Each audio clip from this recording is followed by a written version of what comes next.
50 ఏళ్లకు పైగా విప్లవోద్యమ వీరోచిత track record ఉన్నటువంటి సాయుధ పార్టీ అది. ఈ మధ్య కాలంలో అంటే క్లియర్ కట్గా చెప్పుకోవాలంటే ఆపరేషన్ కగార్ స్టార్ట్ అయిన తర్వాత ఇప్పటి వరకు చూడనటువంటి ఎత్తుపల్లాలు, అన్నింటికి మించి లోటుపాట్లు ఇప్పుడు బయటపడుతున్నాయి.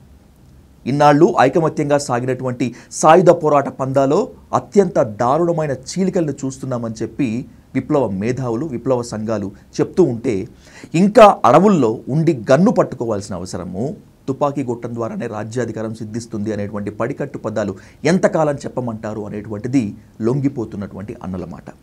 ఈ నేపథ్యంలో మావోయిస్ట్ పార్టీ ఉద్యమ ప్రస్థానం ఎటు నుంచి ఎటుపోతోంది అనేటువంటి అంశాలతో పాటు ఆపరేషన్ కగార్ పూర్తిగా విజయవంతమవుతుంది అనేటువంటి దానిపై ఇన్ డీటెయిల్గా, ఇన్ డెప్త్గా డిస్కస్ చేద్దాం. Let's invite ex Maoist top leader టెక్ Madhu garu on to the dial news hot seat with Vijay Sadhu. Madanna, నమస్తే. నమస్తే అన్న. Let's coming to the straight point. Mallojula Venugopal alias Sonu, Takelapalli Vasudeva Rao alias Asanna and by the same way Pulluru Prasada Rao, వీళ్ళందరూ చెప్పేది మాది లొంగుబాటు కాదు, మేము సాయుధ పోరాట విరమణే అని చెప్తున్నారు. ఇంటర్వ్యూలో చెప్పినా, ప్రెస్ మీట్లో చెప్పినా, ఎవరికి వాళ్ళు వీడియో రిలీజ్ చేసినా కూడా. మీ వరకు ఇది లొంగుబాట, సాయుధ పోరాట విరమణ? ఎవరిది లొంగుబాటు అని మనం చెప్పాల్సిన అవసరం లేదండి. ఎందుకంటే ఆయుధాన్ని వదిలిపెట్టావని నువ్వు అంటున్నావు కదా, ఆయుధాలు వదిలిపెట్టిన తర్వాత నువ్వు ఉద్యమాన్ని కొనసాగిస్తే నీది కరెక్టే, నీది లొంగుబాటు కాదని మనం అనుకోవచ్చు. ఇప్పుడు నాలాంటి వాడు ఉన్నాడు అనుకో, నేను ఆయుధాలు వదిలిపెట్టాను, నా లైఫ్లో నేనున్నాను, నేను ఎవరి కోసం నేను పనిచేయట్లేదు, నా ఫ్యామిలీ కోసమే నేను పనిచేస్తున్నాను. బహుశా ఒకవేళ ఆ రోజుల్లో అందరూ కూడా ఇది సరెండరు, లొంగుబాటే అన్నారు కాబట్టి మేము కూడా లొంగుబాటే అనుకున్నాం. ఈ మధ్య కాలంలో వచ్చిన వాళ్ళంతా లొంగుబాటుకున్న ఉద్యమాన్ని వదిలిపెట్టి వచ్చిన దానికి సాయుధ పోరాట విరమణ అనే కొత్త పదాన్ని చేరుస్తున్నారు. మేము ప్రజల్లోనే ఉంటున్నాము, ప్రజల పోరాటాలే చేస్తాము, ప్రజల కోసమే జీవిస్తామని చెప్తున్నారు. బహుశా వాళ్ళ దృష్టిలో అది కరెక్టే కావచ్చు, మనం దాన్ని ఎందుకు తప్పుపట్టాలి? ఉండని. మన భారత ప్రభుత్వం ఏమనుకుంటుంది, రాజ్యాంగబద్ధంగా మీరు జీవించండి, రాజ్యాంగబద్ధంగా మీరు పోరాటం చేయండి, ప్రజల సమస్యలు పట్టించుకోండి, ప్రభుత్వం దృష్టికి తీసుకురండి అని చెప్తుంది కదా. వాళ్ళు అదే చేస్తానంటున్నారు, తప్పేముంది? అది లొంగుబాటు కావచ్చు, లొంగుబాటు కాకపోవచ్చు, వాళ్ళ మనోభావాల్ని మనం ఎందుకు దెబ్బతీయాలి? మహారాష్ట్ర సీఎం దేవేంద్ర ఫడ్నవీస్ చేతికి ఆయుధాన్ని అందిస్తున్నటువంటి విజువల్ మీరు చూశారు, మల్లోజుల వేణుగోపాల్ అలియాస్ సోను. ఇది లొంగుబాటు కాదు, దిగజారుడు తనం అనేటువంటిది ప్రజా సంఘాల కామెంట్, చాలామంది విప్లవ సానుభూతి పరుల ఆరోపణ కూడా. మీకై మీరు ఆ వీడియోను చూసి ఆ నవ్వులని, ఆ ఆయుధం అందించేటువంటి క్రమాన్ని కనుక మీరు వర్ణించదలుచుకుంటే ఏం చెప్తారు మదన్న? అన్న, ఇక్కడ మనము రెండు విషయాలండి. వాళ్ళు సాయుధ పోరాటమే వద్దని అనుకున్నప్పుడు వాళ్ళు ఏదో ఒక పద్ధతులను అయితే వస్తారు, బయటికి రావాలి కదా. సాయుధ పోరాటం వద్దనుకున్నప్పుడు ఇంకొక పోరాటం ఏదో ఒకటి ఉంటుంది. ఆయుధాలను నవ్వుకుంటూ ఇస్తున్నాడా, ముఖం మార్చుకొని ఇచ్చాడా, ఎట్లు ఇచ్చినా ఇవ్వడమే, అది ఏదైనా కావచ్చు. ఇప్పుడు ఆసన్న గారు వచ్చేసి ఏదో బాధతోని వచ్చినట్టుగా మనకు కనిపిస్తుంది విజువల్. వేణుగోపాల్ గారు హ్యాపీగా వచ్చిస్తున్నాడు. హ్యాపీగా ఉన్నంత మాత్రాన ఆయన 40 ఏళ్ళ విప్లవ జీవితాన్ని వదిలిపెట్టి నేను ఫ్రీ బర్డ్ని అయిపోయాను అనే సంతోషంతో కాదు. ఆయన అసలు ఒక సిద్ధాంతాన్ని ప్రతిపాదించాడు. ఆయన నిరాయుధంగా కూడా ప్రజల మధ్య ఉండి పనిచేయొచ్చు అనేది ప్రతిపాదించాడు, సాయుధ పోరాటం కాకుండా. ఇక ఆయుధాన్ని ఆయన ఎట్లిస్తే ఏముంది, ఉద్యమాన్ని వదిలిపెట్టి వచ్చాడు కదా. ఆయన నేను విప్లవకారునిగానే జీవిస్తానంటున్నాడు, రేపు ఆయన ఆచరణే దానికి గీటురాయి. నిజంగా కొంతమందికి ఇబ్బంది అనిపిస్తుంది, ఆయన 45 ఏళ్ళు పార్టీని నడిపించిన వాడు ఇంత సంతోషంగా వచ్చి ఇస్తున్నాడు ఏందండి. అరే, సంతోషం మనిషికి ఉండకూడదా? కొత్త సిద్ధాంతాన్ని ప్రతిపాదించినోడు ఆయన. సాయుధ పోరాటము కరెక్ట్ కాదు అని చెప్పేసి దేశ ప్రజల ముందు పెట్టినవాడు. నేను ఒక కొత్త సిద్ధాంతాన్ని ప్రతిపాదిస్తున్నాను, మనం రాజ్యాంగబద్ధంగా కూడా పోరాటం చేయొచ్చు, ప్రజల తరపున పోరాడవచ్చు అని చెప్పేసి ఒక సిద్ధాంతాన్ని ప్రతిపాదించినోడు సంతోషంగా లేకుండా ఎట్లుంటాడు? సాయుధ పోరాటమే కరెక్ట్ అని నేను అనుకోని కనుక వచ్చేటప్పుడు, అయ్యో ఇంతకాలం నేను సాయుధ పోరాటం చేశాను, నేను చేయలేకపోతున్నా అంటే బాధపడకుండా నేను రావాలి. ఆయన తప్పేముందండి? ఆయన మనలాగా డెమోక్రటిక్లో ఆయన పనిచేయాలనుకుంటున్నాడు, హ్యాపీగా రానివ్వండి, తప్పేముంది దాంట్లో? తన తల్లి మధురమ్మకు ఒక లేఖ రాశాడు మల్లోజుల వేణుగోపాల్. నిన్ను చూడటానికి రాలేను, నీ అంత్యక్రియలకు రాలేను, పొరపాటున గనక నేను రేపు చనిపోయినా కూడా నా అంత్యక్రియలకు నీకు చూస్తావో లేదో అని చెప్పి అంత విప్లవ స్ఫూర్తి ప్రదర్శించినటువంటి వేణుగోపాల్ అలియాస్ సోను ఇలా దిగజారిపోయాడేంటి, ఇలా సాగిల పడ్డాడేంటి అనేటువంటి విమర్శ కూడా ఉంది. విజయ్ గారు, మీరు దిగజారుడుతనం అని మీరు అంటున్నారు. ఆయనే విప్లవాన్ని వదిలిపెట్టి వచ్చేసి, నేను కాదు, ప్రజా సంఘాల మాట ఇది. ఎవరైనా అవ్వచ్చు, కానీ ఆయనే నేను ఇంట్లో కూర్చుంటానని అనలేదు. ఆయన ఏమంటున్నాడు, నేను నిరాయుధంగా ఆయుధాలతోని మనం సక్సెస్ కాలేకపోతున్నాము, ఆయుధం లేకుండా రాజ్యాంగబద్ధంగా మనం పనిచేద్దాము అని చెప్పేసి ఆయనే ముందుకొచ్చాడు. ఆయన దిగజారుడుతనం, ఆయన ప్రజల కోసం పనిచేస్తానంటున్నాడు కదా. కొద్దిగా అవకాశం ఇవ్వండి, కొద్దిగా సమయం ఇవ్వండి ఆయనకు. ఒక 2 ఏళ్ళు 3 ఏళ్ళు పోయిన తర్వాత ఆయన చేస్తాడా లేదా అనేది అప్పుడు మాట్లాడదాము. ఇప్పుడే ఎందుకు దిగజారుడుతనం అని మనం అనాలి? ఆయన ఒక సిద్ధాంతాన్ని ప్రతిపాదిస్తున్నాడు, 2 పంథాల మధ్య పోరాటం అంటున్నాడు. అది ఎప్పుడు ఉంటుంది కమ్యూనిస్టు పార్టీలో. ఇప్పుడు ఈయన ఏ పద్ధతిలో చేయదలుచుకున్నాడో. ఇప్పుడు చైనా దేశానికి సంబంధించిన ఒక నాయకుడిని మన నాయకునిగా మనం పోర్ట్రేట్ చేస్తున్నాము. అసలు ఈ 140 కోట్ల ప్రజల మధ్య ఒక నాయకుడు లేడా మనకు? ఇప్పుడు గాంధీని మన నాయకుడు అంటున్నాం మనము, భగత్ సింగ్ను మన నాయకుడు అంటున్నాము, చంద్రశేఖర్ ఆజాద్ను మన నాయకుడు అంటున్నాము, సుభాష్ చంద్రబోస్ను మన నాయకుడు అంటున్నాము, కొండపల్లి సీతారామయ్యను కూడా మన నాయకుడు అంటున్నాము. కొండపల్లి సీతారామయ్య గారు ప్రతిపాదించినటువంటి సాయుధ పోరాటము 50 ఏళ్ల తర్వాత కూడా సక్సెస్ కాదు అనే నిర్ధారణకు వచ్చిన తర్వాత ఈ పీడిత ప్రజలకు ఏదో ఒక ప్రత్యామ్నాయం కావాలి. ఆ ప్రత్యామ్నాయాన్ని వేణుగోపాల్ గారు ప్రతిపాదించారు. అది ఇంకా ప్రజల ముందుకు ఆయన తీసుకురాలేదు. ఆయన ఇప్పుడు ఆశన్న కానీ ఇప్పటి వరకు ఒక 400 మంది బయటికి వచ్చారు. వాళ్ళు ఏమైనా వాళ్ళ సొంత ఇళ్లకు వెళ్ళారా? వాళ్ళు కస్టడీలోనే పోలీసుల కస్టడీలోనే ఉన్నారని మీరు అంటున్నారు. అయితే వాళ్ళు బయటికి వచ్చి ఒక అకామిడేషన్లో అయితే ఉన్నారు వాళ్ళు. కానీ వాళ్ళు వాళ్ళ విధి విధానాలు ఇంకా రూపొందించుకోలేదు. వాళ్ళు ఏ రకంగా ఉద్యమం చేయాలనుకుంటున్నారు? రాజ్యాంగం చేతులు పట్టుకొని వాళ్ళు ప్రజలకందరికీ ఏం చెప్పారు, మెసేజ్ ఇచ్చారు? ఆయుధాలను వదిలిపెడుతున్నాము, ఈ రాజ్యాంగబద్ధంగా మేము చేస్తామని ప్రజలకు చెప్తున్నారు. చేయనివ్వండి, ఇంకా వాళ్ళు వచ్చి కూడా కనీసం ఒక 1-2 నెలలు కూడా అవ్వలేదు కదా. ఇప్పుడే ఎందుకు మనం దాని మీద కామెంట్ చేయడము? దిగజారడం అంటే పార్టీకి ద్రోహం చేస్తే దిగజారడమే అవుతుందండి. అది పార్టీకి ద్రోహం చేయలేదు. వాళ్ళు పార్టీలో చర్చ పెట్టేసి, ద్రోహం అంటే ఎలా? కత్తుల సమ్మయ్య, జడల నాగరాజ్ చేసినటువంటి ద్రోహమా, లేకపోతే నయీం చేసిన ద్రోహమా? ఎలా ద్రోహాన్ని అనేదాన్ని ఎలా నిర్వచించాలి? ఇక్కడ పార్టీలో పనిచేస్తూ అందులోనే వండుకుంటూ వాళ్ళకే అన్యాయం, అది నష్టం చేయడం ఉంటుంది కదా, అది ద్రోహం అండి. అది పార్టీలోనే వండుకుంటూ ఇప్పుడు కొంతమందిని కోవట్లను లోపలనే పట్టుకుంటారు. పట్టుకున్నప్పుడు అది ద్రోహం కిందికి వస్తుంది. సరెండర్ అయిపోయిన వచ్చి డిఆర్జీలో చేరిన తర్వాత వీటిది ఎట్లా ద్రోహం అంటావు? ఎందుకంటే ఇక్కడ భారత ప్రభుత్వం ఏర్పాటు చేసిన డిఆర్జీ సంస్థలో వీళ్ళు ఒక ఫోర్స్లో జాయిన్ అయిన తర్వాత వీళ్ళని మనం ద్రోహం అని ఎట్లా అంటాం? మనం వాళ్ళని మావోయిస్ట్ పార్టీ చేస్తున్న ప్రధానమైన అలిగేషన్ అదే కదా. ఇప్పుడు డిస్ట్రిక్ట్ రిజర్వ్ గార్డ్ అనేటువంటి దళం డిఆర్జీ ఏర్పాటు చేసి తమ బిడ్డలపైన మీరే యుద్ధం చేయండి అని చెప్పి దేశం ఉరిగొల్పుతుంటే ఎందుకని మీరు ఇట్లా? అది ఫోర్స్ అండి, అది ఒక ఫోర్స్, ప్రభుత్వానికి సంబంధించిన ఒక ఫోర్స్. అది అందులో ఎవరైనా ఉండొచ్చు, వీళ్ళే ఉండాలని ఏం లేదు కదా. ఇప్పుడు మొన్న ఆశన్న గారు బయటికి వస్తూ ఏం కండిషన్ పెట్టాడు గవర్నమెంట్కు? మా మీద ఇట్లాంటి అలిగేషన్ వస్తుంది కాబట్టి మీ ఫోర్స్లో మేము చేయం, మా పోరాటాన్ని మేము కొనసాగించడానికి మాకు అవకాశం ఇవ్వండి అంటే గవర్నమెంట్ ఒప్పుకుంది. దానికి ఒప్పుకుంది కదా. వీళ్ళేం దాంట్లో జేఆర్డీలో చేరలేదు. ఎవరైనా రేపు పొద్దుగాల చేరుతా అంటే వద్దనే వాళ్ళు కూడా ఎవరు లేరు. అది ఎక్కడ పనిచేస్తుంది ఫోర్సు? అది దానికి ఒక నిర్దిష్టమైన పరిధి ఉంటుంది కాబట్టి ఆ పరిధిలో పనిచేస్తుంది. ఆ జిఆర్డీ ఎక్కడ ఛత్తీస్గఢ్ బార్డర్లోనే పనిచేస్తుంది. అది ఇప్పుడు మన దగ్గర కూడా గ్రేహౌండ్స్ ఉంది కదా, మన లిమిట్స్లో పనిచేస్తుంది. ఇవాళ నాకు గ్రేహౌండ్స్లో ఉద్యోగం ఉంది చేయాలంటే నేను చేయాలి, లేకపోతే నాకు సైన్యంలో ఉద్యోగం ఉంది అంటే నేను వెళ్ళి బార్డర్లో పనిచేయాలి. నీకు అది ఒక ఫోర్స్. అది ఆ ఫోర్స్లో ఎవరైనా చేరవచ్చు. దాని లేదు ఆదివాసులు చేరాలని ఏముంది, ఎవరైనా చేరవచ్చు కదా. అట్లాంటి రిస్ట్రిక్షన్స్ జిఆర్డీలో చేరడానికి వేరే రిస్ట్రిక్షన్స్ ఏం లేవు. అయితే పార్టీ నుంచి సరెండర్ అయిన వాళ్ళని ఎందుకు చేర్చుకుంటున్నారంటే ఒక టెర్రైన్ మీద వీళ్ళకు గ్రిప్ ఉంటుంది కాబట్టి డెఫినెట్లీ చేర్చుకుంటుంది. భారత ప్రభుత్వము మావోయిస్టులను శత్రువులాగా చూస్తుంది. శత్రువులను నిర్మూలించాలంటే భారత ప్రభుత్వం తన సైన్యాలను అది పెంచుకుంటుంది, అది తన కమ్యూనికేషన్ పెంచుకుంటుంది, తన సిబ్బందిని పెంచుకుంటుంది, యుద్ధం చేస్తుంది. మావోయిస్టులు కూడా అదే కదా యుద్ధం చేసేది. ఈ యుద్ధంలో మరణాలు 2 సైడ్లో ఉంటాయి.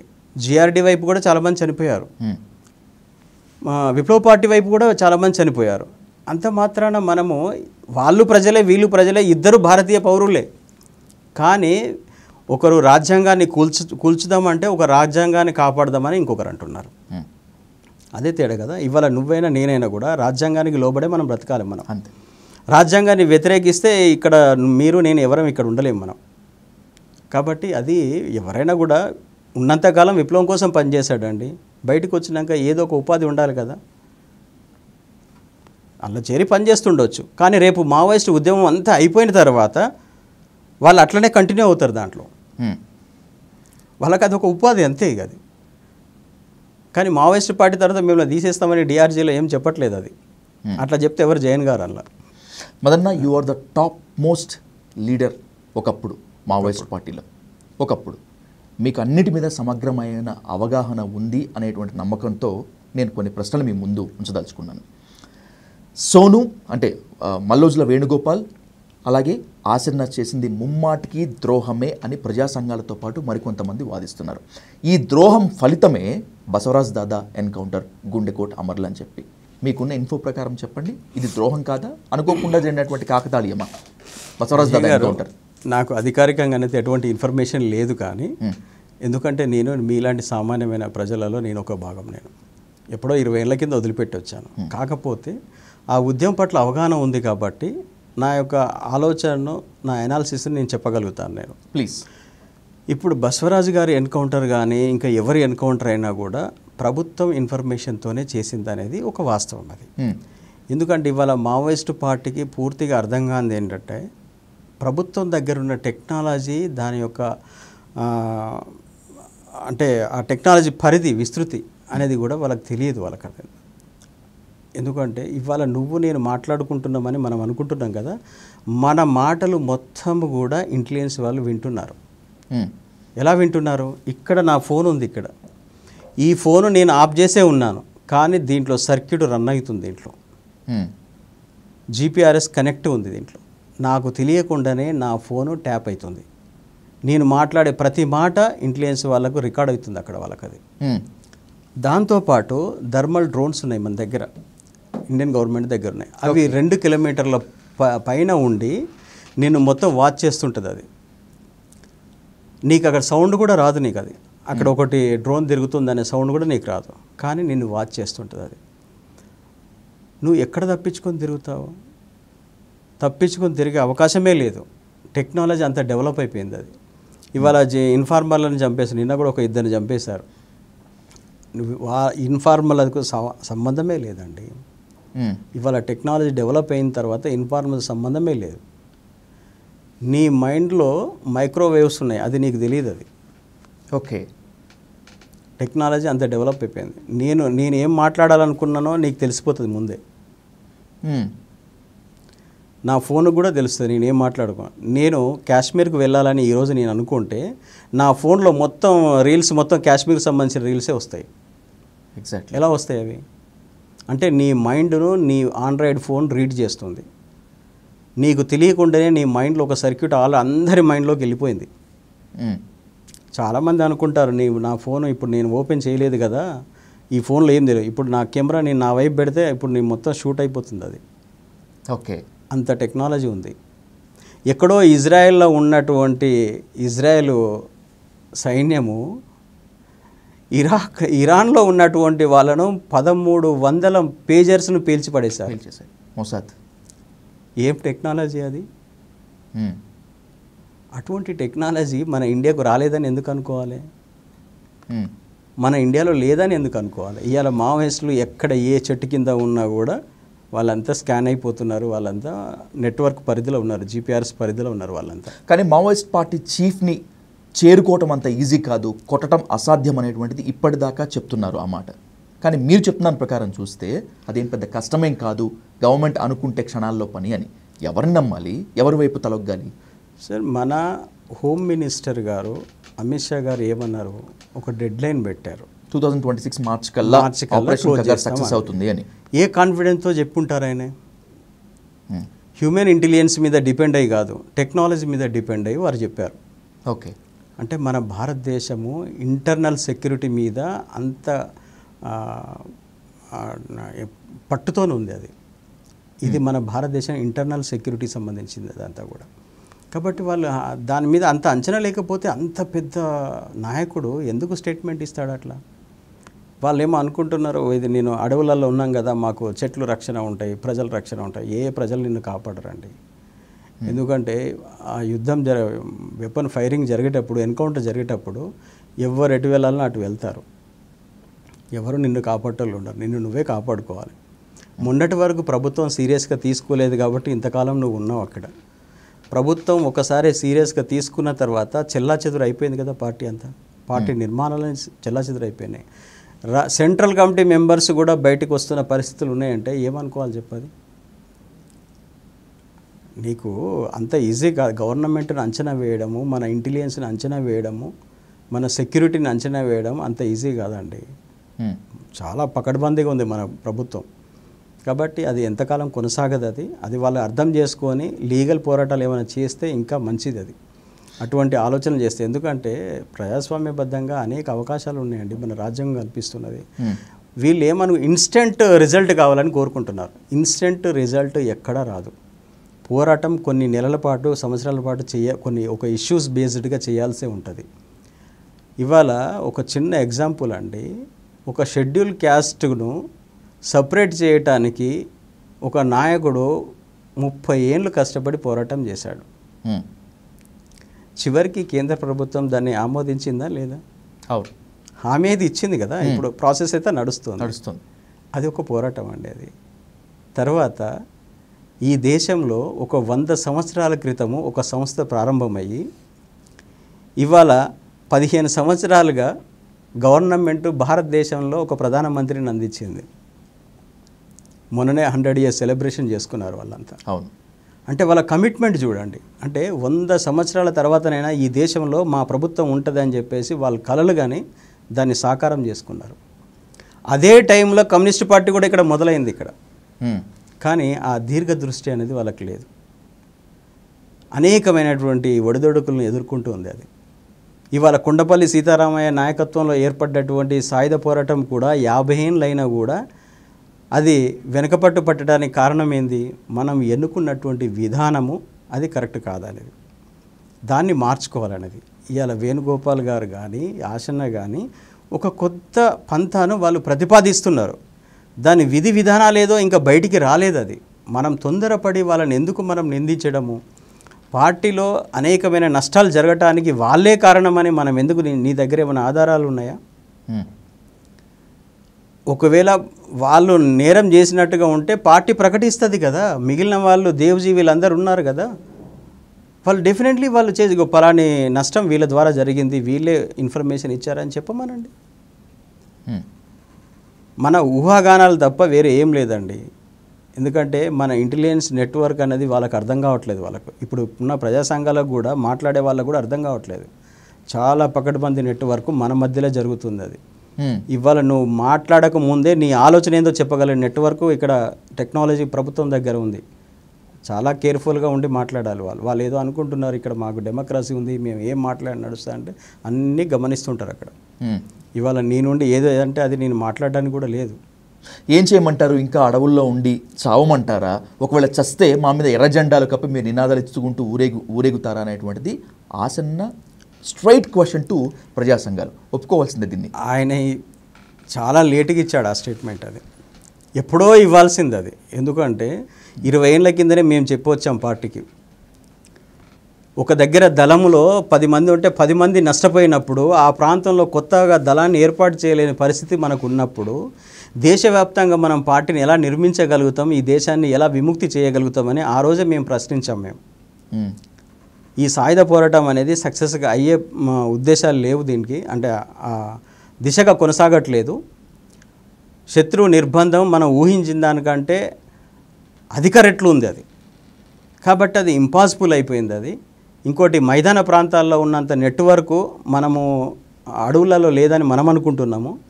కానీ ఫ్యూచర్లో అక్కడ కూడా దెబ్బతీసే అవకాశం ఉంది అని చెప్పేసి ఆ రోజే మేము 20 ఏళ్ళ కిందనే మేము మాట్లాడినాం. మేము మాట్లాడితే ఆ రోజు మీలో అన్ని రివిజనిస్ట్ భావాలు వస్తున్నాయి, మీరు ఏదో ఈ చావుకు భయపడి యుద్ధం చేయడానికి భయపడి మీరు ఇలాంటి ప్రతిపాదన తీసుకొస్తున్నారు అని అన్నారు. ఎప్పుడు 2004లో 2004లో చర్చలు జరుగుతున్న ప్రాంతం. ఆ టైంలో మేము డిస్కస్ చేస్తాం అక్కడ.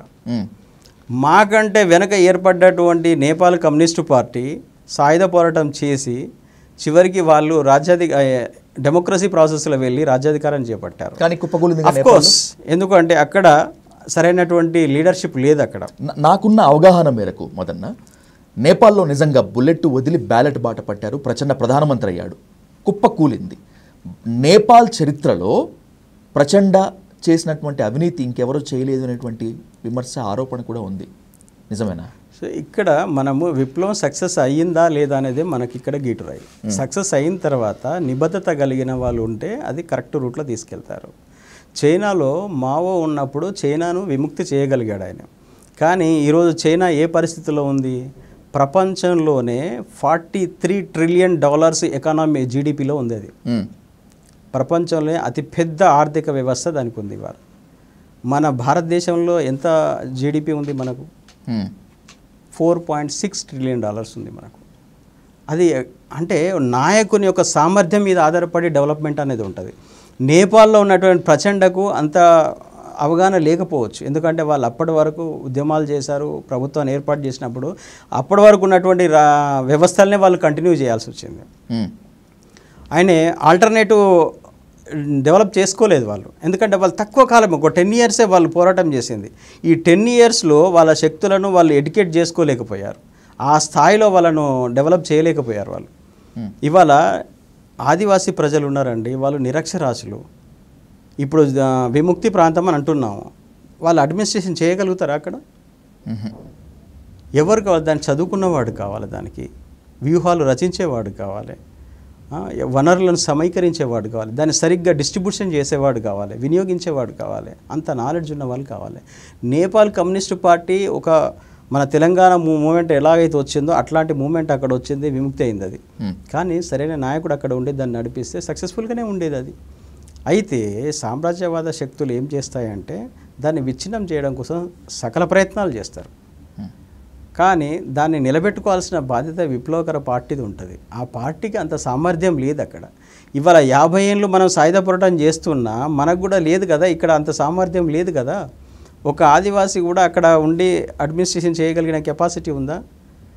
మీరు విజయ్ గారు, నేను చెప్తున్నాను, ఇప్పుడు 400 మంది బయట వచ్చేసి క్యాంపులో ఉన్నారు కదా, వాళ్ళని వెళ్ళేసి దళ సభ్యులను మీరు ఇంటర్వ్యూ చేయండి, జిల్లా కమిటీ వాళ్ళని ఇంటర్వ్యూ చేయండి, రాష్ట్ర కమిటీ వాళ్ళని ఇంటర్వ్యూ చేయండి. వాళ్ళు ఏ మేరకు వాళ్ళు మాట్లాడగలుగుతారో మీకు అనేది తెలుస్తుంది. ప్రపంచ రాజకీయాలను వాళ్ళు మాట్లాడగలుగుతారా? వాళ్ళు తక్కువే. రీసెంట్లీగా ఒక విస్తార్ అనే ఒక ఛానల్ వాళ్ళు ఇంటర్వ్యూ చేయడానికి మొన్న 51 మంది సరెండర్ అయినప్పుడు వెళ్తే హిందీ మాట్లాడే వాళ్ళు ఎవరు లేరు అక్కడ. పాపం వాళ్ళు మొత్తం అందరిని అడిగారు, ఎవరికైనా హిందీ వచ్చా అంటే 51 మందిలో ఎవరికి హిందీ రాదు. మొత్తం అంతా ఆదివాసీలు అడవిబిడ్డలే కదా. వాళ్ళకు అధికారం ఇచ్చేసి అడ్మినిస్ట్రేషన్ చేయమంటే ఏం చేస్తారండి చెప్పండి? That's my question to. ఇప్పుడు బుల్లెట్ వదిలి బ్యాలెట్ బాట పట్టండి అని చెప్పి ప్రభుత్వాలు మావోయిస్టులకు పిలుపునిస్తున్నాయి. ప్రజల్లో చాలామంది కూడా మీరు బ్యాలెట్ పోరులోకి రండి అని చెప్పి అంటున్నారు. మై స్ట్రైట్ క్వశ్చన్, గన్ను వదిలి బుల్లెట్ వదిలి పార్లమెంటరీ ప్రజాస్వామ్యంలో వీళ్ళు బతకగలరా? అలా ఛాన్స్ ఉందా అసలు? Can it be possible? 100% possible అండి. ఇది బతకగలుగుతారు. ఎందుకు బతకలేరండి? ఎందుకు బతకలేరు చెప్పండి? ప్రజాస్వామ్యం అంటే అంత భయంకరమైందా? ప్రజాస్వామ్యంలో ఉన్న వాళ్ళంతా రాక్షసుల? నీకు రైట్స్ను ఏమాత్రం ఇవ్వట్లేదా ఇక్కడ ప్రజాస్వామ్యంలో? మనం బతకట్లేదా? అడవి బాట వదిలి ప్రజలకు ప్రతినిధిగా ఒకరిని చూపించండి అంటే చాలామంది చూపించేది సీతక్కని చూపిస్తారు. టు బీ ఫ్రాంక్, మనం ఆన్ రికార్డ్ మాట్లాడుకుందాము మొదన్న. నేను ఓటుకి రూపాయి ఖర్చు పెట్టకుండా, ఓటుకి డబ్బులు ఇవ్వకుండా నేను నిజాయితీగా గెలిచాను అని చెప్పేటువంటి నిజాయితీ సీతక్క దగ్గర నుంచి మనం ఎక్స్పెక్ట్ చేయగలమా? ఈ పార్లమెంటరీ ప్రజాస్వామ్యంలో అది సాధ్యమేనా? విజయ్ గారు, ఇక్కడ ప్రజలు స్వార్థపరులని మీరు పరోక్షంగా చెప్తున్నారు. మీరు అంటే ప్రజలు కూడా దీంట్లో పరోక్షంగా ఏం లేదు. ఓటుకి అమ్ముడు పోయేటువంటి వాళ్ళు ఖచ్చితంగా అవినీతి పరులే. నేను ఆన్ రికార్డ్ చెప్తాను. 100% ప్రజలు వాళ్ళలో కూడా స్వార్థం ఉందండి. వాళ్ళ హక్కులను వాళ్ళు అమ్మేసుకుంటున్నారు, ఓటు రూపంలో అమ్మేసుకుంటున్నారు. ఇటువంటి ప్రజలు వాళ్ళ హక్కుల గురించి ప్రశ్నించే నైతిక హక్కు ప్రజలకే లేదు. ఇవాళ నాయకులు అనే వాళ్ళు కూడా, బూర్జువా నాయకులు అందరూ కూడా ఇది ఒక బిజినెస్ లాగా చూస్తున్నారు. ఎందుకంటే ఎలక్షన్ల ముందు ఇన్వెస్ట్మెంట్ చేస్తారు, ఎలక్షన్ల తర్వాత ఇన్వెస్ట్మెంట్కు 100 రెట్లు తీసుకుంటారు. అదే జరుగుతుంది ఇప్పుడు. ప్రజాస్వామ్యంలో నిజమైన నాయకునికి స్కోప్ ఉంది ఇక్కడ. ఉమ్, అవకాశాలు ఉన్నాయి, నిజమైన నాయకునికి ఉన్నాయి. నువ్వు ఎమ్మెల్యే ఎంపీ కావాలని మీరు కోరుకోకండి. ఒక గ్రామ పరిధిలో నిజాయితీ కలిగిన ఒకరిని నిలబెట్టండి. వాడు ఈరోజు గెలవకపోవచ్చు, కానీ ప్రజలు వాడి నిజాయితీని గుర్తిస్తారు. వాడు ప్రజల కోసం పనిచేస్తే గుర్తిస్తారు. గ్రామ పరిధిలో ఒక సర్పంచ్ని గెలిపించండి, ఆ నిధులను కరెక్ట్గా అక్కడ ఖర్చు చేయండి, అక్కడ ట్రాన్స్పరెంట్గా ఖర్చు చేయండి. అక్కడ అట్లా చేస్తే కనుక ప్రజలు విశ్వసిస్తారు. అంత నిజాయితీగా ఉండగలిగిన వాళ్ళు బహుశా నేను అనుకుంటాను, ఇప్పుడు సరెండర్ అయిన 400 మంది ఉన్నారు కదా, డెఫినెట్లీ వాళ్ళు వాళ్ళ గ్రామాలలో కనుక వాళ్ళు వెళ్ళి స్థానిక ఎలక్షన్స్లలో కనుక వాళ్ళు పాల్గొంటే డెఫినెట్లీ ప్రజలు వాళ్ళని నమ్ముతారు. ఎవరి దాకో ఎందుకు మీతోనే మాట్లాడతాను. కేసముద్రం వెళ్దాం. కేసముద్రం వెళ్ళి ఇదిగో టెక్మధు అన్న ఇక్కడ నిలబెడుతున్నాను, విశాలమైన దృక్పథం కలిగినటువంటి వాడు, ప్రజాస్వామికమైనటువంటి దృక్పథం కలిగిన వాడు, ఈయనకి ఓట్లేసి గెలిపించండి అని గనక అంటే మెజారిటీ ప్రజలు నీ వైపు నిలబడతారన్న నమ్మకం ఉందన్న నీకు? అన్న ఒకటి, నేను 20 ఏళ్ళ నుంచి ఆ కేసుందని ప్రజల గురించి నేను ఎప్పుడు ఆలోచించలేదు. నేను నా ఆచరణ 20 ఏళ్ళ నుంచి గనక ఆ ప్రజల కోసం నేను గనక పనిచేస్తుంటే డెఫినెట్లీ నన్ను గెలిపిస్తారు. కానీ నేను 20 ఏళ్ళ నుంచి నేను ఇక్కడ ఒక బిజినెస్ చేస్తున్నాను. నా బిజినెస్లో నన్ను నమ్మే వాళ్ళు ఉన్నారు. నేను వాళ్ళ కోసం నేను బిజినెస్ చేస్తాను. మీది వ్యాపారమే కావచ్చు, కానీ మానవతా దృక్పథంతో వ్యాపారం చేస్తున్నారు. కాబట్టి ఇక్కడ ఏంటంటే నా ఆచరణే గీటు రాయండి. దేనికైనా కూడా నాలో నిజాయితీ ఉందంటే ప్రజలు తప్పకుండా నమ్ముతారు నన్ను. నిజాయితీ లేకపోతే నమ్మరు. ఇవాళ ఆశన్న లాంటి వారు, వేణుగోపాల్ లాంటి వారు ఇవాళ ఒక కొత్త ప్రతిపాదన చేస్తున్నారు. మేము నిరాయుధంగానే ప్రజాస్వామ్యబద్ధంగానే మేము ప్రజల మధ్య ఉండి ప్రజల కోసం పోరాటం చేస్తామని అంటున్నారు. కానీ వాళ్ళు పార్లమెంటు పంతాలోనే మేము ఎలక్షన్లోకి వెళ్తామని, ఒక సర్పంచి లేకుంటే ఒక ఎమ్మెల్యే ఒక ఎంపీ అవుతామని ఇంతవరకు వాళ్ళు ఏం స్టేట్మెంట్ ఇవ్వలేదు. సరే, పార్లమెంట్ ప్రజాస్వామ్యంలోకి బ్యాలెట్ పద్ధతిలోకి వాళ్ళు పోరు అని అనుకుందాం. వాళ్ళు చెప్పిన దాని ప్రకారమే బయట ఉండి ప్రజల కోసం నిలబడతాం, ప్రజల కోసం కలబడతాం, ప్రజా తరపున మేము గొంతుగా వినిపిస్తాము అంటే సాంబశివుడికి పట్టిన గతే వాళ్ళకి పట్టదా? సరే, ఇక్కడ ఒక విషయం, సాంబశివుడు గొప్ప నాయకుడు నేను కాదనట్లేదు, కానీ సాంబశివుడు చనిపోవటానికి ఒక ప్రత్యేక కారణాలు ఉన్నాయి. నయంతో ఉన్నటువంటి వ్యక్తిగత కారణాల వల్ల అతన్ని చంపేయడం జరిగింది, వాళ్ళ తమ్ముడిని కూడా చంపేయడం జరిగింది. అది ఇప్పుడు అట్లానే వచ్చిన వాళ్ళందరినీ చంపేస్తారు అనుకుంటే గాజర్ల అశోక్ ఉన్నారు, వాళ్ళు కూడా ప్రజాక్షేత్రంలోనే ఉన్నారు. ఆయన ఎవరు చంపలేదు కదా. సీతక్క గారు వచ్చి ఎమ్మెల్యే కూడా ఉన్నారు, మినిస్టర్ అయ్యారు, వారిని ఎవరు అటాక్ చేయలేదు కదా. ఇది మనము ఇష్యూ బేస్డ్గా మనం ఆలోచించినప్పుడు మనం అందరికి అటువంటి థ్రెట్ ఉందని మనం అనుకోవటానికి ఆస్కారం లేదు. ఎందుకంటే కొంతమంది వాళ్ళ వ్యక్తిగత కారణాల వల్ల అటాక్స్ జరిగినాయి, అది మనం పక్కకు పెడదాం. కానీ నిజాయితీగా ఉన్న వాళ్లకు అవకాశాలు ఉన్నాయి. ఇంకోటి, ప్రజలు కూడా నిజాయితీగా ఉండాలి. ప్రజలు నిజాయితీగా లేనప్పుడు ఎంత గొప్ప సిద్ధాంతాన్ని ప్రతిపాదించినా కూడా అది వ్యర్థమైపోతుంది. కాబట్టి ప్రజలు కూడా ఏంటంటే మాకు ఒక నాయకుడు కావాలి, నిజాయితీగా మా కోసం పనిచేసేవాడు కావాలని కనుక ప్రజలు కోరుకున్న దగ్గర అటువంటి వాడు పుడతాడు. ఇందాక మీరు ఒక మాట అన్నారు, స్కోప్ ఉంది, ప్రజలు ప్రత్యామ్నాయాన్ని కోరుకుంటున్నారు అని చెప్పి. నిజంగా మాకు ఒక నాయకుడు కావాలి, మా కోసం పనిచేసేటువంటి నాయకుడు కావాలి అనేటువంటి భావన, ఆశ ఈ ప్రజానికంలో ఉందా? కొద్ది మందిలో అయితే ఉందండి, అందరిలో ఉందని నేను చెప్పలేను. ఓట్లు అమ్ముకునే వాళ్ళు ఎవరైతే ఉన్నారో వాళ్ళకి లేదు. 100% నేను చెప్తున్నా కదా, 5,000కు ఓటు అమ్ముకునేవాడు, బిర్యానీ ప్యాకెట్కు ఓటు అమ్ముకునేవాడు, సారా ప్యాకెట్లకు ఓటు అమ్ముకునేవాడు, బ్రాందీ సీసాలకు ఓటు అమ్ముకునేవాడికి ఆ నిజాయితీ లేదండి. కానీ నేను నిజాయితీగా డెమోక్రసీ మీద నమ్మకంతో నిజాయితీగా డబ్బులు ఆశించకుండా ఓటు వేసేవాడికి ఆ నిజాయితీ ఉంటుంది. కానీ మన ప్రజాస్వామ్యము అపహాస్యం అయిపోయింది, ఎలక్షన్స్ అన్నిటివి కూడా అపహాస్యం అయిపోయినాయి. దాన్ని రీఫార్మ్ చేయాల్సిన అవసరం ఉంది. అటువంటి చేయాలంటే ఒక నిజాయితీ కలిగినటువంటి నాయకుడు పుట్టాలి. మళ్ళీ పుట్టాలంటే ఆల్రెడీ పుట్టి ఉండొచ్చు. ఈ దేశాన్ని ఈ పార్లమెంటు పంథాలో ఉన్నటువంటి అవినీతిని అంతం చేస్తూ నిజమైన ప్రజల కోసం ఒక నాయకుడు పుట్టాల్సిన అవసరం ఉంది. బహుశా ఎవరు అనేది ఇంకా అది మనం చెప్పలేము. మనము అటువంటి నాయకుడు కావాలనేది నేను కోరుకుంటున్నాను. ఈరోజు మావోయిస్ట్ పార్టీ ఈ దుస్థితికి వస్తుంది అని 20 ఏళ్ల క్రితం మీరు ఊహించారా మదన్న? 100% ఊహించాము. అప్పుడు మీ లొంగుబాటు కారణం కూడా అది ప్రధానం అనుకోవచ్చా? అది ఒక కారణం. అది కానీ ప్రధాన కారణం ఏంటంటే చెన్నైలో అరెస్ట్ అయిన వాళ్ళని విడిపించడం అనేది నా ప్రధానమైనటువంటి ఇది. పార్టీ సక్సెస్ కాదనేది మేము అప్పుడే చర్చ చేశాము. కానీ మా పార్టీలో మెజారిటీ మైనారిటీ అనే 2 భిన్నాభిప్రాయాలు ఉంటాయి. అంటే ఒకవేళ నీ అభిప్రాయాన్ని నువ్వు స్వేచ్ఛగా చెప్పవచ్చు, కానీ మెజారిటీ పార్టీ నిర్ణయించిన దాన్ని అమలు చేయాలనేది ఉంటుంది. అట్లా మేము అమలు చేసుకుంటూ వెళ్ళాం. మా భిన్నాభిప్రాయాన్ని చెప్పాము మేము.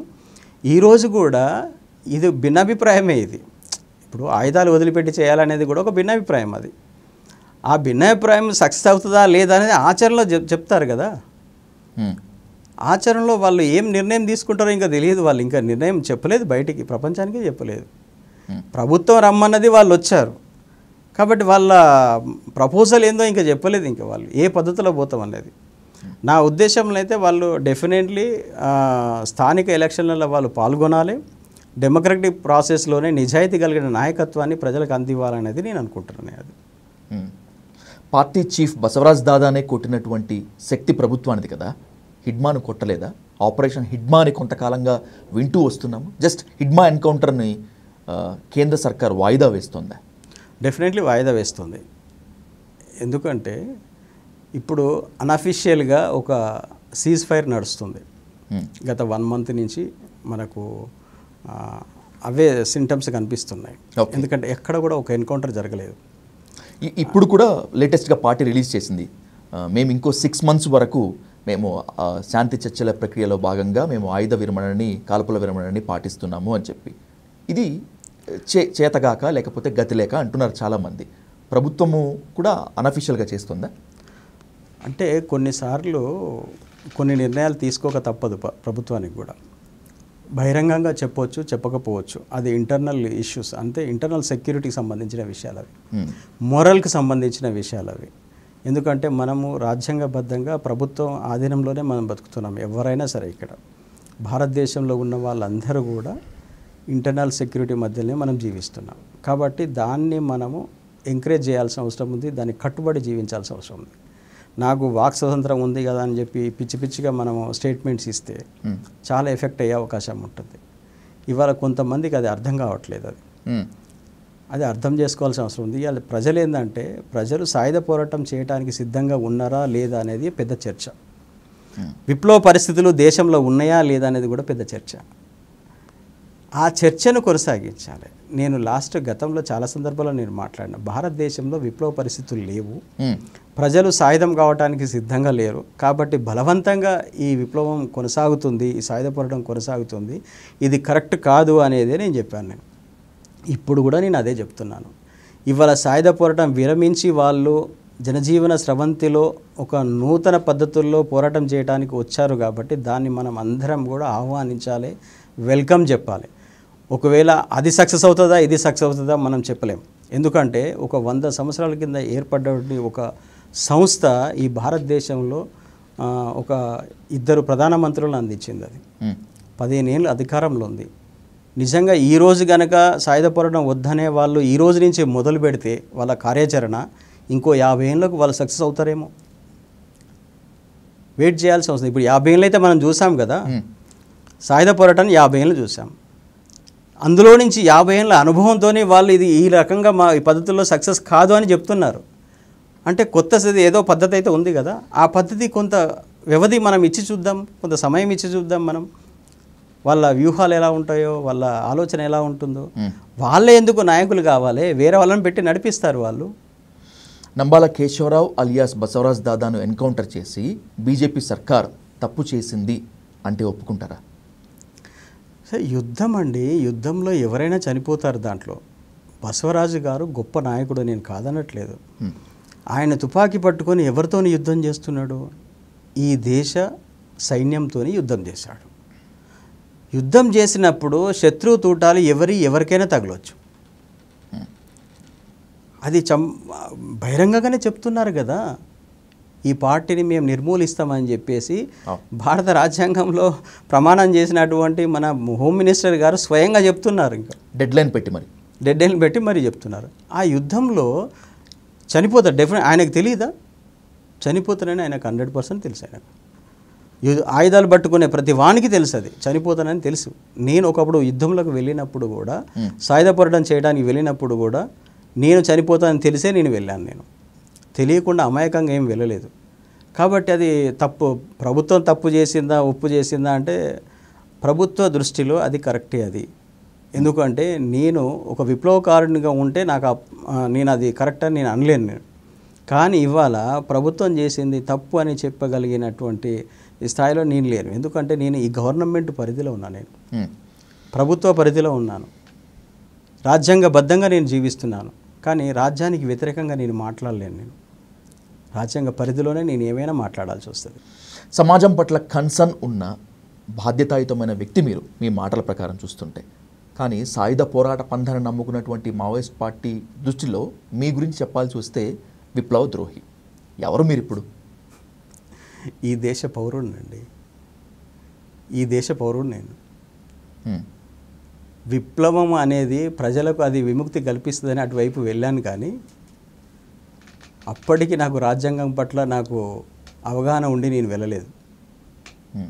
నా అంబిషన్ ఈ ప్రపంచంలో కానీ ఈ దేశంలో కానీ నేను ఒక ఉన్నతంగా బతకాలనేది నాకు కోరిక ఉంది. నాకు ఎర్రజెండా అనేటువంటి ఒక ఎమోషన్ని చూపించి, రెచ్చగొట్టేటువంటి డప్పుల దరువులు వినిపించి, ఉద్యమించేటువంటి గద్దర్ లాంటి వ్యక్తులు, జేఎన్ఎం ప్రభాకర్ లాంటి వ్యక్తులు, సంజీవ్ లాంటి వ్యక్తులు పాటలు పాడితే వేలాది మంది ఉద్యమంలోకి వెళ్ళిపోయారు. మా పిల్లలు అడవుల్లో, మీ పిల్లలు మాత్రం విదేశాల్లో. మీరు చెప్పింది అబ్సల్యూట్ కరెక్ట్ అండి. ఎందుకంటే నేను 10th క్లాస్ చదివేటప్పుడు గద్దర్ గారి పాటలు, సంజీవ్ గారి పాటలు విని ఉత్తేజం పొంది మేము ఏదో ఒకటి హీరోయిజం చేయాలి ఈ దేశంలో అని చెప్పి మేము ఈ విప్లవానికి ఆకర్షితులమయ్యాం తప్ప రాజకీయాలు తెలిసి కాదు మాకు. ఇది ఎటుపోతుందని కాదు. నేను పార్టీలోకి జాయిన్ అయిన తర్వాత రాజకీయాలు నేర్చుకోవడం మొదలుపెట్టాను. కానీ నేను ప్రత్యేకమైన వింగ్లో ఉండడం వల్ల, నేను ఆర్గనైజేషన్లో లేకపోవడం వల్ల నాకు పెద్దగా నేను ఒక 15 ఏళ్ళు 20 ఏళ్ళ పాటు అట్లా కొనసాగాను నేను. ఎప్పుడైతే నేను నల్లమల్లకు వచ్చి ప్రజల మధ్య నేను ఉన్నానో, ఆ ప్రజలతోని మాట్లాడుతున్న క్రమంలో ప్రజల యొక్క రెస్పాన్స్ ఎలా ఉందో తెలుసుకోగలిగాను. అప్పటికే విపరీతమైన ఎన్కౌంటర్లు జరుగుతున్నాయి 2004 ముందు. అప్పుడు అనిపించింది ఇది ఇంత నష్టాలు జరుగుతున్నాయి, కొత్తగా మనం ఎక్కడ కూడా విస్తరించలేకపోతున్నాము. ఈ లీగల్ అవకాశాలు 2004లో వచ్చిన లీగల్ అవకాశాలను ఉపయోగించుకొని పార్టీని కొంత లీగలైజ్ చేసి ప్రజల్లోకి వెళితే మంచిది కదా, మన భావాలు చెప్పగలిగితే మంచిది కదా. అంటే చర్చల ప్రక్రియ అప్పుడు. కానీ ఆ రోజు అది చెప్పలేదు కాబట్టి ఇది సక్సెస్ కాదని చెప్పారు. సక్సెస్ కానంత మాత్రాన విప్లవ ద్రోహి ఎలా అవుతారండి? 2004 సరెండర్ అయినంత మాత్రం, మీరు అనేది ఒకటి అంటున్నారు, సరెండర్ అయినంత మాత్రాన ద్రోహులని ఎట్లా అంటారండి? మావో ఏం చెప్పాడు తెలుసా? భౌతికంగా నీకు నష్టం చేసేంత వరకు అతని శత్రువుగా పరిగణించొద్దని చెప్పేసి మావో చెప్పాడు. నేను సరెండర్ అయ్యేటప్పటికీ నా సర్వశక్తులు నేను పార్టీకే నేను దారబోసాను. నేను నా యవ్వనాన్ని దారబోసాను, నా ఎమోషన్స్ను దారబోసాను. నేను ఇవన్నీ దారబోసి పార్టీ కోసం నా జీవితాన్ని త్యాగం చేశాను. నేను పార్టీ చేసిన నిర్లక్ష్యం వల్ల నేను బయటికి వస్తే ద్రోహులం ఎట్లయితామండి? మీరు ఏం ఆలోచిస్తున్నారు? అసలు పార్టీ ఏం ఆలోచిస్తుంది? బయటికి వస్తే ద్రోహి అయిపోతాడా? ఇవాళ ఆశన్న కానీ లేకుంటే వేణుగోపాల్ గారు కానీ బయట లోపల ఉన్నంత కాలం మీరు ఏం పని చేశారు? మీరు వాళ్ళు ఎప్పటి నుంచో చర్చ పెట్టారు కదా, స్టేట్మెంట్స్ ఇస్తున్నారు కదా, అప్పుడే ఎందుకు మీరు ఇది వాళ్ళను అక్కడనే మీరు నిలదీయలేదు? సాయుధ పోరాట విరమణకు బసవరాజ్ దాదా కూడా ఒప్పుకున్నారు, కానీ అతి కొద్ది రోజుల్లోనే ఎన్కౌంటర్ అయిపోయారు అని చెప్పి ఆశన్న, వేణుగోపాల్ చెప్తున్నారు. ఇది నిజమా కాదా అని చెప్పడానికి బసవరాజ్ లేరు. ఎవరు నమ్మాలి ఇప్పుడు? ఎందుకు బసవరాజు ఎందుకు ఉండాలండి? ఇప్పుడు ఉన్న వాళ్ళు ఉన్నారు కదా. బసవరాజు గారు బ్రతికొచ్చి చెప్తే నమ్ముతారా మీరు? ఇప్పుడు ఉన్న వాళ్ళు ఉన్నారు, ఆయనతో పాటు ఉన్న వాళ్ళు ఉన్నారు కదా. ఎవరు చెప్పాలి? దేవ్జీ చెప్పాలా? అరే అప్పుడు ఆ కమిటీలో ఎవరు ఉన్నారో వాళ్ళందరూ దానికి రెస్పాన్సిబిలిటీ. వాళ్ళు పొలిట్ బ్యూరోలో ఎంతమంది ఉన్నారు? బసవరాజు ఒక్కడే కాదు కదా, ఆయనతో పాటు ఉన్న వాళ్ళు ఉన్నారు కదా, వాళ్ళందరూ చెప్పాలి స్టేట్మెంట్ అది తప్పు అని. వాళ్ళ దగ్గర ఆధారాలు ఉన్నాయి కదా. ఇంకోటి, మొన్న వచ్చిన 400 మంది కూడా ఈ చర్చ ఎప్పటి నుంచో జరుగుతుంది వాళ్ళ మధ్య. 400 మంది స్టేట్మెంట్ కరెక్ట్ కాదా, తప్ప? అది ఎట్లా అనుకుంటామండి మనము? బసవరాజు గారు చెప్తేనే ఇది రైట్ అని ఎట్లా నమ్ముతాం మేము? అది కాదు, అది చర్చ, అది తర్కం కానే కాదు అది. ఇప్పుడు ఉన్నవాళ్ళు దాన్ని నిర్ధారించాలి దాన్ని. ఇప్పుడు ఒక స్టేట్మెంట్ కూడా ఇచ్చారు, ఎవరు, ఆశన్న ఒక స్టేట్మెంట్ ఇచ్చాడు, మేము మీతోనే చర్చలు చేయడానికి లోపలికి వచ్చైనా మాట్లాడడానికి మేము రెడీగా ఉన్నాము, మేము పార్టీని మేము విచ్ఛిన్నం చేయలేదు, మేము ఇంకో పందాన్ని ఎన్నుకొని తప్పనిసరి పరిస్థితుల్లో, నిర్బంధంలో తప్పనిసరి పరిస్థితుల్లో ఈ నిర్ణయం తీసుకోవాల్సి వచ్చింది. మా నిర్ణయాన్ని పార్టీలో 50% సాయుధులు ఆమోదించి మాతో పాటు చేయగలిపారు అని చెప్పాడు ఆయన. అంతకంటే ఇంకేం కావాలండి మీకు? ఎవరైనా లొంగిపోవాలనుకుంటే ఈ నెంబర్కి కాంటాక్ట్ చెయ్యండి అని చెప్పి ఆసన్న చెప్పటం ఆన్ రికార్డ్. ఇది కాదా ద్రోహం, ఇది కాదా దిగజాటం అనేటువంటిది ప్రజా సంఘాల సూటి ప్రశ్న. సార్, ఒకటి, మీరు సాయుధులు అయితే మీకు తెలుస్తుందండి అదంతా. ఎందుకంటే వాళ్ళు నేనేమంటున్నానంటే ఈ దేశంలో విప్లవ పరిస్థితులు లేవని నేను అంటున్నాను. లేవని అన్నంత మాత్రం ద్రోహులు ఎట్లయితారండి? ఏం డెమోక్రసీ మీద అసలు కాంటాక్ట్ చేయడం తప్పెందుకు అవుతుంది? ప్రభుత్వమే చెప్తుంది కదా, మీరు రాండి, ఈ నెంబర్లకు మీరు కాల్ చేయండి అని చెప్తుంది. ఎక్కడ మీ క్యాంప్ ఉంటే అక్కడ ఒక లెటర్ పంపించండి, మా వాళ్ళు మిమ్మల్ని రిసీవ్ చేసుకుంటారని చెప్తుంది. అంటే నువ్వు మంచిగా బ్రతకమంటే కూడా ద్రోహమేనా అది? కాంటాక్ట్ ఇప్పుడు ఈ సిద్ధాంతం అవునా కాదు, 2 పంతాల మధ్య పోరాటం జరుగుతుందని ఒప్పుకుంటుంది కదా పార్టీ. మా ప్రతిపాదన ఆమోదించిన వాళ్ళు ఈ నంబర్ కాంటాక్ట్ చేయాలని అడుగుతున్నారు, వీళ్ళు చెప్తున్నారు, ప్రజలకు ప్రచారం చేస్తున్నారు. తప్పేముంది దానికి? ఈ 2 లైన్ స్ట్రగుల్ వచ్చిందా, సృష్టించబడిందా పార్టీలో? నిర్బంధం సృష్టించిందండి. నిర్బంధం అనేది 2 లైన్ స్ట్రగుల్ను ఎస్టాబ్లిష్ చేసింది. పార్టీ ఒక ఏమంటారు దాన్ని తెలుగులో మామూలుగా, ఒక సిద్ధాంత వైరుధ్యము లేకపోతే మూస పద్ధతిలో పోతుంది అది. ఓకే, మూస పద్ధతిలో పోతున్న క్రమాన్ని నిర్బంధం అనేది బ్రేక్ చేసింది. బ్రేక్ చేసి ఈ పద్ధతిలో మీరు కొనసాగలేరు అనే ఒక స్పృహను కల్పించింది కొంతమందిలో. ఆ కల్పించిన వాళ్ళే ఇప్పుడు బయటికి వచ్చినటువంటి వాళ్ళు. ఎందుకంటే పోరాటానికి అనేక రూపాలు ఉన్నాయండి, అనేక పద్ధతులు ఉన్నాయి. నువ్వు సాయుధంగా చేయాల్సిన అవసరమే లేదు. అట్లా అనుకుంటే తెలంగాణ విభజన జరిగేదే కాదు. మన తెలంగాణ ఉద్యమం ఎంత బాగా జరిగిందండి. ఇందులో ఈ ఉద్యమంలో లక్షలాది మంది ప్రజలు పాల్గొన్నారు కదా, స్వచ్ఛందంగా పాల్గొన్నారు కదా. ఎవరు డబ్బులు ఇచ్చి వాళ్ళని తీసుకొచ్చారు చెప్పండి ఆ టైంలో? సరే, ఆ తెలంగాణ ఏర్పడ్డ తర్వాత దాని ఫలాలు ఎవరు తింటున్నారని తర్వాత సెకండ్, కానీ ప్రజలైతే స్వచ్ఛందంగా వచ్చారా లేదా? అటువంటి పరిస్థితి భారతదేశంలో ఉంటే విప్లవం చేయాలని అట్లా ప్రజలు ఉవ్వెత్తున కనుక కదిలితే డెఫినెట్లీ అది సక్సెస్ అవుతుంది. అది ఏ రకంగా కావచ్చు. ఒక నిజాయితీ కలిగిన నాయకుడు కావాలి. ఆ నిజాయితీ కలిగిన నాయకుడు వస్తే ప్రజలు డెఫినెట్లీ చేస్తారు. ఇప్పుడు అల్లూరి సీతారామరాజు గారు అంత పెద్ద ఉద్యమం చేశాడు బ్రిటిష్ పాలకులకు వ్యతిరేకంగా. ఆయన ఎందుకు సరెండర్ అయ్యాడండి? ఆయన ప్రజలను విపరీతంగా చంపుతూ ఉంటే, అరే నేను చేసిన ఉద్యమం వల్లనే ప్రజలను బూటకపు ఎన్కౌంటర్లలో చంపేస్తున్నారు, ఈ హింస ఇంతవరకైనా ఆగాలి, నేనే పోయి సరెండర్ అవుతానని ఆయన వచ్చి సరెండర్ అయ్యాడు. ఆ తర్వాత ప్రభుత్వం చంపేసింది అతన్ని. కానీ ప్రజల యొక్క నష్టాన్ని నివారించడం కోసం ఆయన సరెండర్ అయ్యాడు, ఆయన బ్రతకడం కోసం కాలేదు ఆయన. ఇవాళ సాయుధ పోరాటం వల్ల నష్టాలు జరుగుతున్నాయి, పార్టీ ముందుకు వెళ్ళట్లేదు. రేపొద్దుగా ఇది ఇట్లనే కంటిన్యూ అయితే కనీసము ఒక నాయకత్వం అనేది మిగలకుండా పోతుందని భావించి వీళ్ళిద్దరూ రావచ్చు. తప్పేముంది దాంట్లో? మీ అసలు పేరు తోట కుమారస్వామి. విప్లవ సంఘాలకు, శ్రేణులకు తెలిసినటువంటి పేరు టెక్మధు. ఇంకో 10 మంది టెక్మధులు తయారవుతారు అనుకున్నారు, కానీ ఇప్పటి వరకు ఒక్కళ్ళు కూడా తయారవ్వలేదు. మీ గురించి ఎంత చెప్పినా కూడా తక్కువే. విద్యుత్ సౌకర్యం లేకుండా రాకెట్ లాంచర్లు తయారు చేశారు. కన్ను పొడుచుకున్నా కనిపించినటువంటి కారు చీకట్లలో మీరు రాకెట్ లాంచర్లు ప్రయోగించి, ఇంకా చెప్పుకునేపోతే ఎంత. ఒక్క మాటలో చెప్పుకోవాలంటే మిమ్మల్ని చూడాలని, మీతో కలవాలని, మీతో కనీసం కాసేపైనా కూడా మాట్లాడాలని చెప్పి ఆక్స్ఫర్డ్ యూనివర్సిటీ నుంచి స్కాలర్లు వచ్చారు. ఇలా చెప్పుకుంటూ పోతే మీ గురించి చాలా ఎక్కువ.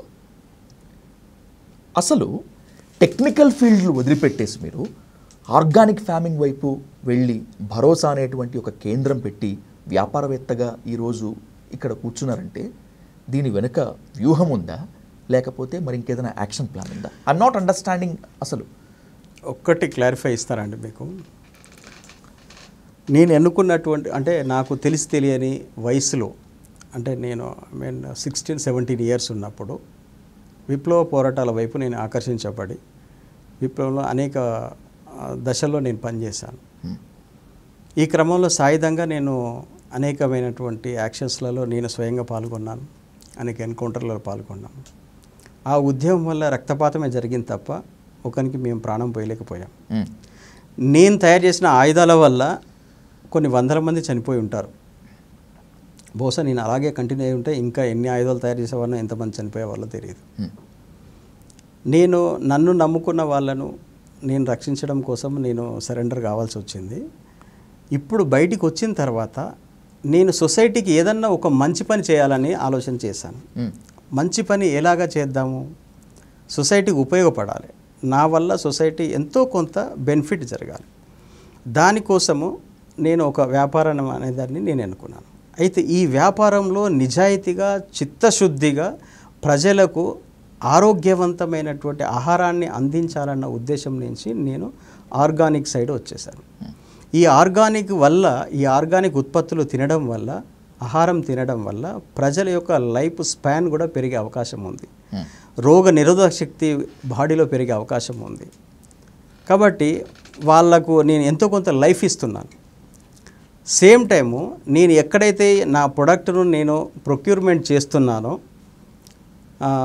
అక్కడ ఉన్నటువంటి ప్రజలకు నేను సరైనటువంటి మినిమం సపోర్ట్ ప్రైస్ నేను అక్కడ ఇచ్చి, అంతకంటే ఇంకా కొంచెం ఎక్కువ ఇవ్వగలిగితే అక్కడ కూడా ఇచ్చేసి నేను దాన్ని తీసుకొని వస్తున్నాను. అట్లా అక్కడ ఉన్న నా ప్రొక్యూర్మెంట్ సెంటర్స్లలో ఉన్నటువంటి ప్రజలకు, రైతులకు నేను సహాయం చేస్తూ వాళ్ళకు మంచి రేటు ఇస్తూనే వాళ్ళకు ఆ రకంగా నేను వాళ్ళకి హెల్ప్ చేస్తున్నాను. సేమ్ టైము నా ఉత్పత్తులు కొన్నటువంటి వారికి మంచి ఆరోగ్యం ఇస్తూ నేను వాళ్ళకి హెల్ప్ చేస్తున్నాను. ఇది వ్యాపార దృక్పథమే. అయినప్పటికీ నా వ్యాపారంలో ఒక నిజాయితీ ఉంది, నా వ్యాపారంలో ఒక చిత్తశుద్ధి ఉంది, ఇది ప్రజల యొక్క ఆరోగ్యం ఇమిడి ఉంది దీంట్లో. కాబట్టి నా పిల్లలకు నేను ఏదైతే శ్రేష్టమైన ఆహారం పెట్టాలని నేను ఏదైతే అనుకుంటున్నానో ప్రజలకు కూడా అటువంటి ఆహారాన్ని అందివ్వాలని నేను అనుకుంటున్నా. నా పిల్లలకైతే నేను ఈ విషయాన్ని పెట్టుకోలేను కదా. కాబట్టి ఈ ప్రజలకు కూడా మంచి ఆరోగ్యకరమైన ఆహారాన్ని అందించాలన్న ఉద్దేశంతోనే భరోసా ఆర్గానిక్ అనేది కంపెనీ నేను స్టార్ట్ చేసి అది కొనసాగిస్తున్నాను. దానివల్ల కొద్దిమందికి ఉపాధి కల్పిస్తున్నా, నేను నా కుటుంబం కూడా ఆ వ్యాపారంలో ఉపాధి పొందుతున్నాం. మేము ఉద్యమాన్ని వదిలిపెట్టి జనజీవన శ్రవంతిలో కలిసిన తర్వాత ఇదిగో ఇలా సక్సెస్ఫుల్గా కూడా బతకొచ్చు అనేదానికి ఒక పారామీటర్ మీరు. కానీ ఈ ఎగ్జాంపుల్ వెనుక శ్రమ ఉంటుంది, ఒత్తిళ్ళు ఉంటాయి, ప్రజల నుంచి కొన్నిసార్లు తిరస్కారాలు ఉంటాయి. అనుకున్నంత ఈజీగా బతకటం, ఉద్యమం నుంచి బయటకు వచ్చేసి బతకటం అంటే ఒకటండి, ఇక్కడ నేను దేనికైనా కూడా నిజాయితీ చిత్తశుద్ధి అవసరం అంటే. నేను ఒక వ్యాపారాన్ని మొదలుపెట్టానంటే దాంట్లో చిత్తశుద్ధి నిజాయితీ అనేది ఉండాలి. 100% సక్సెస్ అవుతాం, దాంట్లో డౌటే లేదు. నేను చెప్తున్నా కదా, నాలాగా పనిచేసిన వాళ్ళు ఎవరైనా సరే మీరు చిత్తశుద్ధితోని గనక మీరు వ్యాపారాన్ని మీరు స్టార్ట్ చేస్తే 100% సక్సెస్ ఉంటుంది. కష్టపడే వాడికి ఫలితం దక్కుతుంది. కానీ మోసం చేసేవాడు ఎప్పుడైనా మోసంలో కొట్టుకుపోతాడు వాడు. నేను కష్టపడతాను, నేను నిజాయితీగా ఉంటాను, కాబట్టి నేను కొద్దిగా సక్సెస్లో నేను వెళ్తున్నాను. నేను ఇవాళ చాలామంది రకరకాల ఈజీ మనీని ఎర్న్ చేయడం కోసము, అంటే ఈజీగా డబ్బును సంపాదించడం కోసం అనేక తప్పుడు మార్గాలలో వెళ్తున్నారు. ఆ తప్పుడు మార్గాల్లో వెళ్ళిన వాళ్ళందరూ కూడా పతనమైపోయారు. కానీ నిజాయితీగా వ్యాపారం చేసిన వాడు స్థిరంగా నిలబడి ఉన్నాడు. దాంట్లో నేను మావోయిస్ట్ పార్టీ నుంచి పనిచేసి వచ్చి ఒక వ్యాపారాన్ని పెట్టుకొని ఇవాళ కొన్ని సంవత్సరాలుగా ఇవాళ నేను నిలబడి ఉన్నానంటే నా నిజాయితీ దానికి కారణం. ఓ 2 ముఖ్యమైన ప్రశ్నలతో ముగిస్తాను మదన్న. మొదటి ప్రశ్న, నిజాయితీ, చిత్తశుద్ధి, అంకిత భావం, వీటితో పాటు మరికొన్ని విలువలని పెట్టుకొని మీరు వ్యాపారంలో సక్సెస్ అయ్యారు, ముందుకెళ్తున్నారు. రాబోయేటువంటి రోజుల్లో ఈ స్వార్థ సమాజము మీ చిత్తశుద్ధిని, అంకిత భావాన్ని, నిజాయితీని గుర్తిస్తుందని, మిమ్మల్ని ఇంకా అదే మార్గంలో ఉంచుతుందని మీ నమ్మకమా? సమాజం మొత్తం అని కాదు కానీ ఆరోగ్యం పట్ల అవగాహన ఉన్న వాళ్ళు కంపల్సరీ నన్ను గుర్తిస్తారండి. నా ప్రొడక్ట్ను గుర్తిస్తారు. అందరికీ నేను కమిట్మెంట్ ఇవ్వలేను అందరికీ. ఎందుకంటే నాకు కూడా వ్యాపారంలో పోటీదారులు ఉంటారు. ఆ పోటీదారులు ఏం చేస్తారంటే నా వ్యాపారాన్ని దెబ్బతీయడం కోసం రకరకాలుగా రూమర్స్ను వాళ్ళు క్రియేట్ చేస్తారు. వీళ్ళు దానివల్ల కొంత డ్యామేజ్ అవుతుంది. కానీ ప్రజలు నిజాయితీని గుర్తిస్తారు. వాళ్ళు నా నిజాయితీ, నా చిత్తశుద్ధే నా సక్సెస్కు కారణం. కాబట్టి ఎవరు ఏమనుకున్నా కూడా నేను ఇవాళ ఒక బ్రాండ్గా నేను బ్రతకాలనేది నా ఉద్దేశం అండి. ఇవాళ ఆ బ్రాండ్ ఏంటంటే నిజాయితీ, చిత్తశుద్ధి, కమిట్మెంట్. ఈ కమిట్మెంట్తోనే నేను డెఫినెట్లీ నేను ముందుకెళ్తాను. నమ్ముతారు డెఫినెట్లీ. ఆ నమ్మే ప్రజలు ఉన్నారు కాబట్టే మనం ఇంత స్వేచ్ఛగా ఉన్నాం. మనం ఆ నమ్మకాన్ని నిలబెట్టుకుంటాననే నమ్మకం నాకుంది. టు ద లాస్ట్, సాయుధ పోరాట పందా ఉండాల్సిందే అనేది ఒక వర్గము, ఇక సాయుధ పోరాటానికి కాలం చెల్లింది అని చెప్పి ఇప్పటి వరకు ఎన్నో త్యాగాలు చేసి బయటకు వచ్చిన వాడినటువంటి వర్గము ఇంకొక వైపు. మీ వాదన ఏంటి?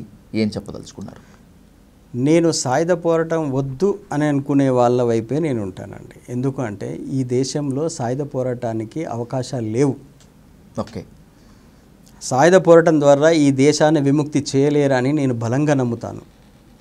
ఎవరైనా సరే ప్రజా పోరాటాలు ప్రజాస్వామ్య పద్ధతుల్లో చేసి ఈ ప్రజలకు ఏమైనా చేయగలుగుతారనుకుంటే వాళ్లకు నేను సపోర్ట్ చేస్తాను. విప్లవ ద్రోహిగా మీ మీద ముద్ర వేసిన, రాజ్యం ముందు సాగిలపడ్డాడు అని చెప్పి విమర్శించిన, లేదు వ్యాపారవేత్తగా ఉండి డబ్బు రుచి మరిగాడు అనేటువంటి బ్రాండింగ్లు మీ మీద వేసినా కూడా మీరు ఇదే మాట మీద ఉంటారా? సార్, ఈ దేశ పౌరుణ్ణండి నేను. ఈ దేశ పౌరుణ్ణి. ఈ దేశ అభివృద్ధిలో నేను భాగమే. ఈ దేశ రక్షణలో నేను భాగం. ప్రజాస్వామ్యాన్ని కాపాడడంలో నేను భాగమే. కాబట్టి నన్ను నేను ఎందుకు నిందించుకుంటాను? నన్ను నిందించే వాడికి ఈ దేశం పట్ల, ఈ ప్రజల పట్ల ఎంత అవగాహన ఉందో అది ఆచరణ చెప్తుంది. అది 50 ఏళ్ళ ఆచరణ ఏం తేలుస్తుంది నిన్ను? 50 ఏళ్ళ ఆచరణ నీకు ఏం తేలుస్తుంది నిన్ను? కానీ మన ప్రజాస్వామ్యం మనల్ని నిలబెట్టింది కదా. ఎగ్జాక్ట్లీ. రేపు నిలబెడుతుంది. ఇంకా ఈ దేశాన్ని ఉన్నత స్టేజ్కి తీసుకెళ్తుంది. ఇలా ప్రపంచంలో 3 దేశాలతోని పోటీ పడే సత్తా మన భారతదేశానికి ఉంది. ఇవాళ ప్రపంచము చైనా, రష్యా, అమెరికా ఈ 3 దేశాల మధ్య వాణిజ్యపరమైన యుద్ధాలు జరుగుతున్నాయి. అందులో భారతదేశం కూడా చాలా ఫాస్ట్గా గ్రో అవుతున్నటువంటి దేశం ఇది. రేపు పొద్దున వాణిజ్య యుద్ధాలు జరిగితే కనుక భారతదేశము, చైనా, రష్యా, అమెరికా మధ్యలోనే జరుగుతాయి. కాబట్టి అటువంటి గొప్ప దేశంలో మనం పుట్టినందుకు, గొప్ప దేశంలో మనం ఉన్నందుకు మనం గర్వపడాలి. ఈ దేశం యొక్క అభివృద్ధిని మనం కోరుకోవాలి. ఈ దేశంలో ప్రజాస్వామ్యాన్ని ఇంకా పటిష్టం చేయాల్సిన అవసరం ఉంది. కాబట్టి ఒక భారతదేశ పౌరునిగా నేను ఉన్నందుకు నేను గర్వపడుతున్నాను. ఎవరు ఏమనుకున్నా నాకు సంబంధం లేదండి. కానీ ఈ భారతీయ పౌరునిగా నేను ఈ దేశానికి ఏం చేయాలో నేను అదే చేస్తాను. నేను ఈ రాజ్యాంగాన్ని కాపాడుకోవాలి. ఆ రాజ్యాంగాన్ని కాపాడడం కోసము ఏదైనా ఈ దేశానికి చేయగలిగితే నేను చేస్తాను. అంతేగాని ఈ రాజ్యాంగాన్ని వ్యతిరేకించి కానీ, ఈ రాజ్యాంగాన్ని నిర్మూలించి కానీ కొత్త రాజ్యాంగం తేవాలని నేను అనుకోవటం లేదు. కాబట్టి రాజ్యాంగబద్ధంగానే జీవిస్తా, భారత పౌరునిగా జీవిస్తా, మంచి వ్యక్తిగా ప్రజల ముందు ఉండటానికి ప్రయత్నం చేస్తాను. నిజమే, మీరు అన్నట్లు ఆచరణ మాత్రమే గీటురాయి. లొంగిపోయిన తర్వాత, ప్రజల మధ్యకి వచ్చిన తర్వాత ఆ ఆచరణనే గీటురాయిగా పెట్టుకొని మీరు ఇప్పుడు ఇంత సక్సెస్ఫుల్గా వచ్చారు. ఆయుధాన్ని వదిలిపెట్టినటువంటి వాళ్ళకి మీరు ఒక ఉదాహరణ మాత్రమే కాదు, ప్రజల కోసం నినదిస్తే ఎంత సక్సెస్ఫుల్గా ఉంటారనే దానికి కూడా మీరు ఒక పారామీటర్. రాబోయేటువంటి రోజులు ఇలాగే ఉంటాయా, మిమ్మల్ని ఇలాగే ఉంచుతాయా అనేటువంటి ఒక ప్రశ్న ముందున్నటువంటి ఈ క్రమంలో రాబోయేటువంటి రోజుల్లో మళ్ళీ కూర్చుందాం మదన్న, ఖచ్చితంగా ఇంకా ఖచ్చితంగా చర్చిద్దాం. తప్పకుండా కూర్చుందాం. ఎందుకంటే అది ప్రజలకు అవసరం. అది ఎందుకంటే ఒక మావోయిస్ట్గా సుదీర్ఘకాలం పనిచేసి ఒక తారస్థాయిలో పనిచేసి మేము వచ్చినటువంటి వాళ్ళము. మా జీవితాలు ఒక ఎగ్జాంపుల్ కావాలి. డెఫినెట్లీ మనం కూర్చుందాము, ప్రజలకు ఒక మంచి ఒక సూచనను, మంచి సలహాను మన జీవితం నుంచి అందించే ఒక ప్రయత్నం చేద్దాం. తప్పకుండా. Thank you so much Madanna. Thank you so much. నమస్తే.